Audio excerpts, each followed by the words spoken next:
Assalamualaikum teman-teman, apa kabar semuanya? Kembali lagi di channel saya. Lama kayaknya ya, kayak mungkin sekitar 2 mingguan atau 3 mingguan saya nggak bikin konten karena ada kesibukan lain.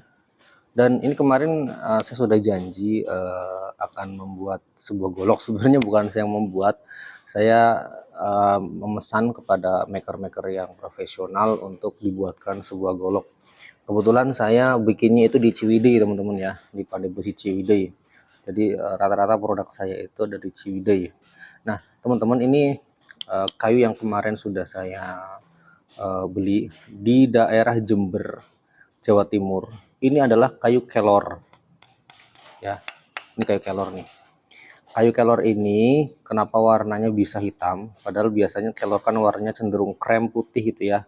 Nah, saya tidak tahu karena saya juga sempat menanyakan kepada pihak supplier kayu ini di daerah Jember bahwa Kang, ini kok kayunya bisa hitam ya, keras, ada tekniknya nggak untuk gimana caranya sebuah kayu kelor bisa menjadi keras dan berwarna hitam.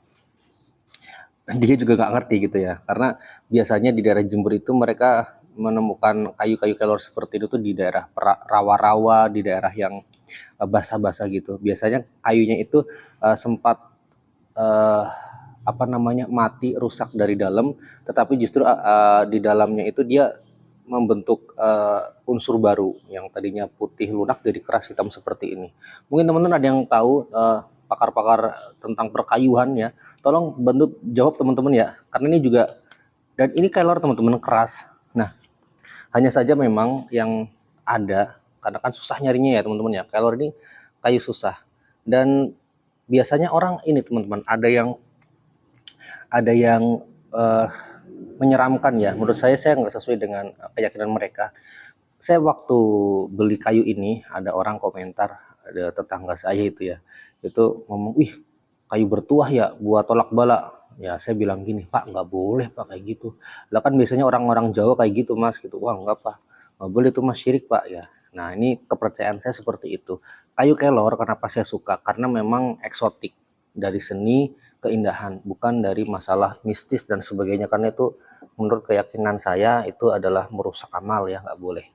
Ini potongan sisanya masih bisa digunakan untuk gagang-gagang insya Allah nih, tapi nggak saya jual ya.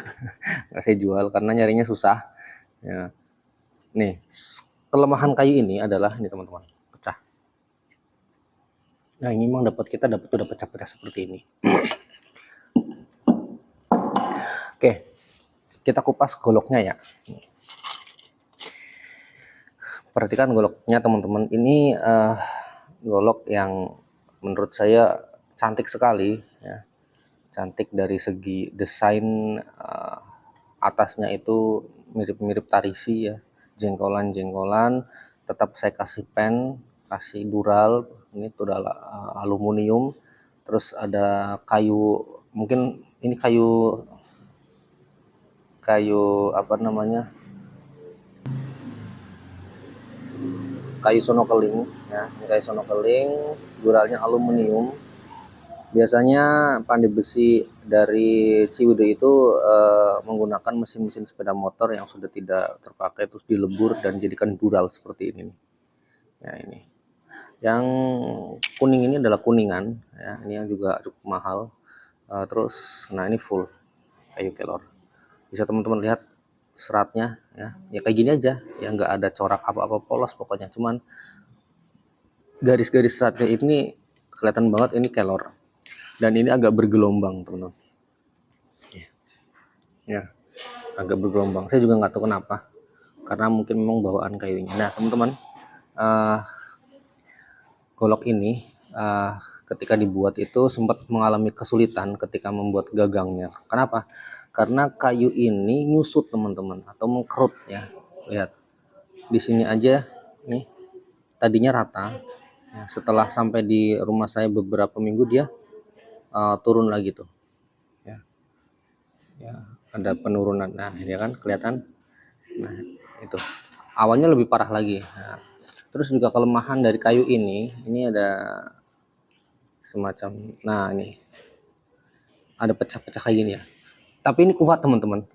kuat ya. Saya udah 2 kali bikin golok dengan kayu kelor dan dua-duanya ganteng. Ini keras, kuat. Jadi walaupun pecah tapi dia kuat. Nah, kalau tanduk dia cenderung mengkilap. Ini juga mengkilap padahal ini nggak pakai pernis ya. Pokoknya ini murni hanya di buffing aja. Cuman kalau pegangannya tuh kalau tanduk tuh gimana ya? Lebih halus. Ini agak bergelombang tapi serat kayunya dirasa di tangan tuh kerasa.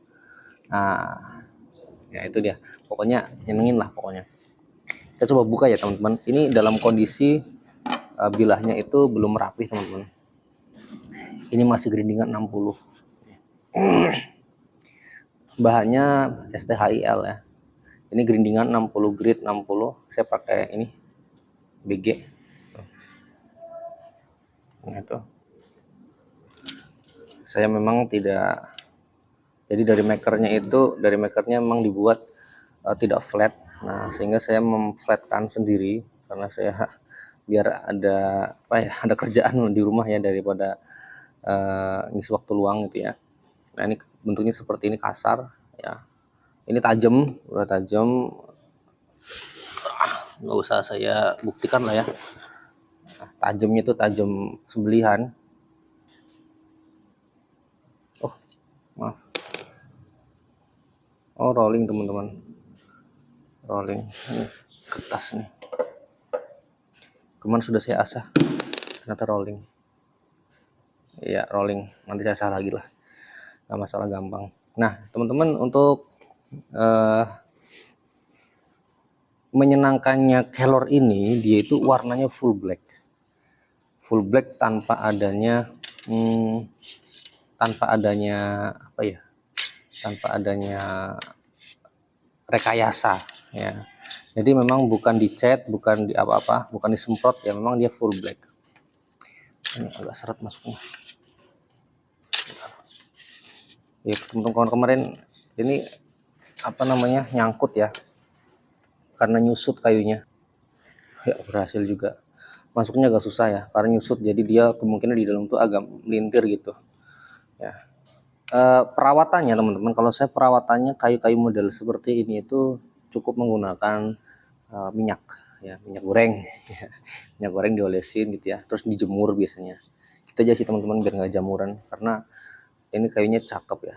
Nah itu kalau dibandingkan dengan kayu galih asem, untuk coraknya saya lebih suka galih asem, dia lebih banyak corak batiknya ya. Kalau dibandingkan dengan sono keling beda kasta ya, kastanya masih di bawahnya mereka ini. Nah tapi kalau dari segi elegan, ini jagonya ya. Dari jauh aja udah kelihatan mistis. Enggak bercanda. Dari jauh aja udah kelihatan ini punya wibawa ya, tapi tidak mengandung jin ya, nggak boleh. Ini hanya sebuah karya seni tangan manusia yang bisa dinikmati keindahannya dan fungsinya untuk menyembelih. Oke. Nah, apalagi ya yang bisa kita bahas di sini ya. Oh iya, dari ini ya, simple ya. Kenapa saya bikin corak begini-begini? Ya biar kelihatan ini golok gitu aja sih. Kalau polos tuh kayak kurang apa gitu ya. Terus kenapa saya suka jengkolan? Nah teman-teman, jengkolan itu ada filosofinya. Ini tuh seperti orang nunduk nggak sih ya? Seperti orang nunduk ya. Jadi dia tuh merendahkan hati ya. Jadi kita nggak boleh sombong, walaupun kita punya jasad yang bagus rupawan seperti ini, tapi kita tidak boleh sombong.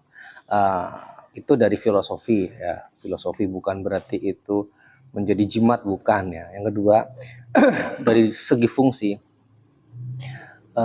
golok yang ada di wilayah Jawa Barat, produk-produk Tasik dan sebagainya, itu biasa juga jengkolan seperti ini.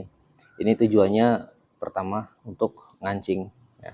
Karena golok yang dipakai kita di perkebunan itu gini teman-teman. Kita cara makanya gini.